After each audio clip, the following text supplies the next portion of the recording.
Baseball season is officially ramping up, and we're beginning to get our first look at this Philadelphia Phillies team. But with so much uncertainty regarding the bullpen, with plenty of moving pieces that went down this offseason, one name has not gotten enough attention, that being Koyo Aoyagi. Me and Luke are going to break down exactly what he can bring to this Phillies team and why I think this could have some real deal implications both in the short and long term for this Phillies franchise. Now, before we dive fully into it, I do want to remind you guys to make sure you are smashing that subscribe button. That at this point in time, 73.8% of you guys tuning in the video have not subscribed to the channel just yet. Phillies season is officially here. We are kicking our coverage into a whole new gear and want each and every one of you guys a part of it. So, Luke, am I out of my mind to believe that Koyo Aoyagi could be a difference maker on this Phillies team? No, not at all. I think he has the chance to be, maybe the 2023 Hoffman or the 2024 Jose Ruiz Love it. in that sort. I don't think it'll be right away, and I think we'll sort of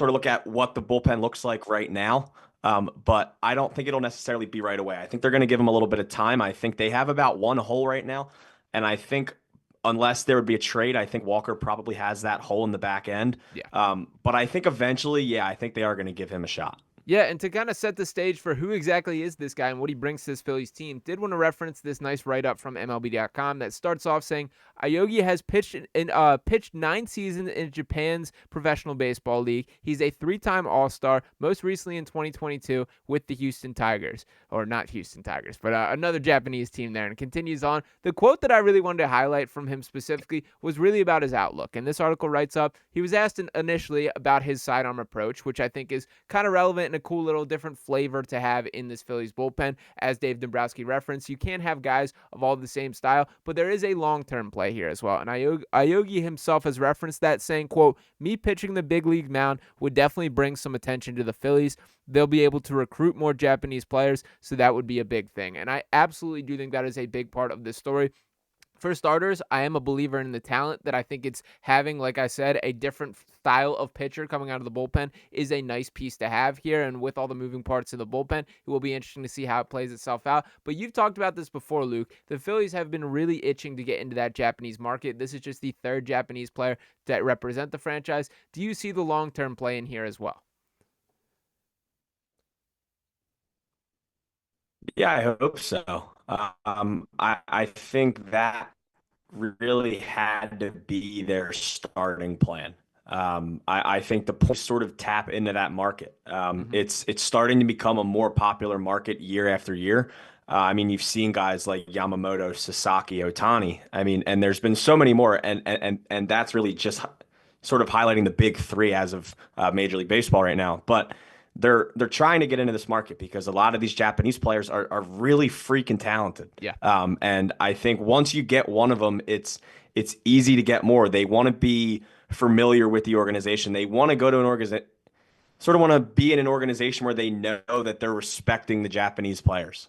So it's a very good start for them because Aogi's got a funky delivery and a weird way about his pitching, but I love it. That's something that sticks, and that's something that sort of throws people off guard. And I think he has the chance to be sort of a piece for this team. Once again, I don't think right off the bat, but I think you're going to see him in the majors at some point this season. Yeah, and that's something, like, obviously, at this point in the game, I've watched a little bit of highlights of him in Japan and seen him throw a little bit in spring training just based off some clips floating around. I love the release. I think that's dope. I think having a side Awesome. armor is sick there, so that's cool kind of tapping into that. And we'll see what ultimately he looks like when facing some live hitting, but been very impressed with the way that he's handling himself, kind of the joking manner that he's sort of taking this approach, and him really believing that there's more to his game than he has shown to this point. He was asked about, he said, if Aoyagi pitches for the Phillies, he will be the 3rd Japanese player in their history, but Aoyagi would be the first Japanese player that they have signed directly from Japan. While he has never been to the U.S. before, he's looking forward to the opportunity, saying, quote, in the States, there are so many countries representing in the major leagues. I'm extremely excited that being able to see how my stuff plays. The past few years in Japan, I wasn't able to perform to the best of my abilities, but the Phillies still saw something in me. For that, I really just wanted to play for the team. So I think that's kind of a cool story, the outlook that he's approaching there. And as we kind of mentioned here, I do think the larger story is probably about the long term, about, getting into the Japanese market. And there are some geographical hurdles to clear that I would probably say is the bigger factor than anything. This isn't something that I think the Phillies organization has, not done their due diligence on trying to attack that. But the reality is, when you look at Los Angeles and sort of the distance and travel and how different that is to Philadelphia, you're kind of, fighting upstream a little bit there. So do you think this is the type of signing that can shift those currents, or do you think there's more to the story beyond that? No, I think it definitely can. I think we saw it with the Red Sox when they got Yoshida a few years ago. I think these East Coast teams, the goal for them is they really just have to get one. Yeah. Because once they get one, then more start coming. I think this is once again, it's a good building block and a good start for them. Because I think they'll sort of definitely look into the market more because there's still a lot of good arms over there specifically that are still waiting in that league. So they are starting off their process to get more Japanese players to the Phillies. Yeah, I'm excited for Aoyagi. I think it'll be interesting to see him in sort of the pros. It's Yeah. it's once again it's a weird delivery. It's funky, but it's worked for him. He's been really good in Japan for about 9 years now. So I'm excited to see him. I'm hoping it's sooner rather than later.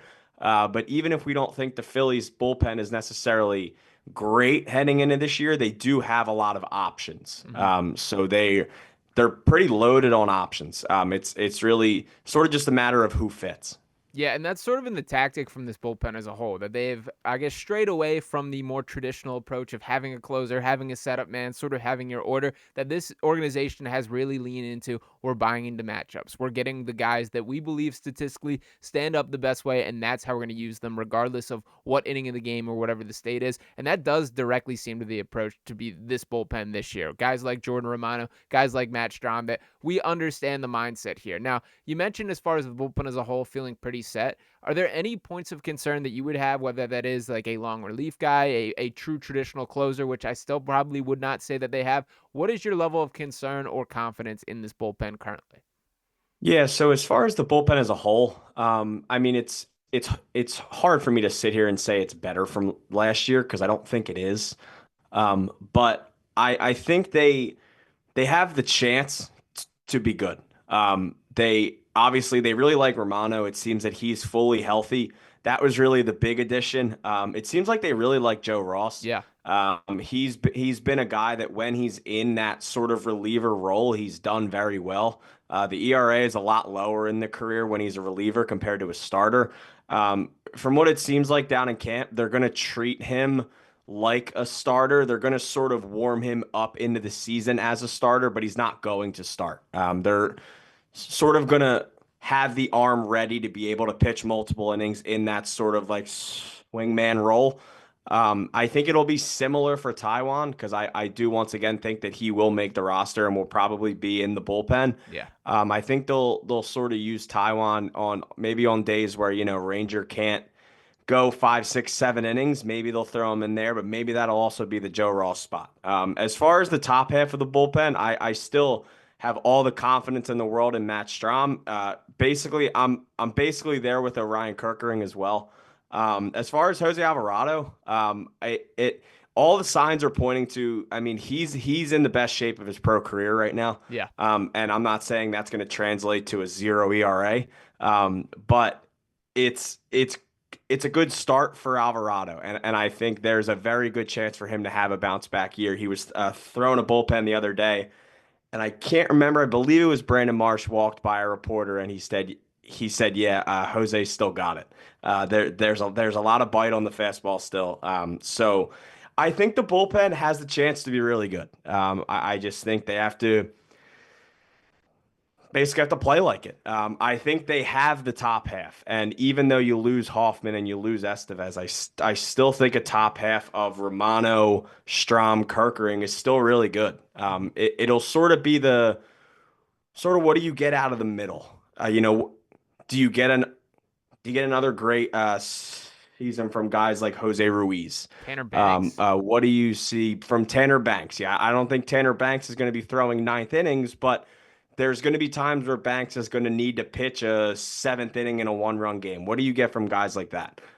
So while the bullpen might not be, I would say, as good as it was last year, I still think there's a lot of potential there. Yeah, in agreement there. And we'll be interesting to see how all those cards play out and if our boy Koyo will be a part of that and how soon there. So very excited about this signing. I like having a sidearmer, a guy that does throw sidearm. I like having that they are beginning to get in that Japanese market. And I do believe this is both a short and long-term play for this Phillies team. So to Koya, welcome to Philadelphia. Hopefully you like Yeah. life over here. And to you guys, appreciate you for tuning in. Once again, make sure you are smashing that subscribe button. Just 26.3% of you guys watching these videos have subscribed just yet. So let's get those numbers running. Drop a like on this video. Any comments you have below. And me and Luke will be back. Talk with you next time right here on Phillies Digest. Peace.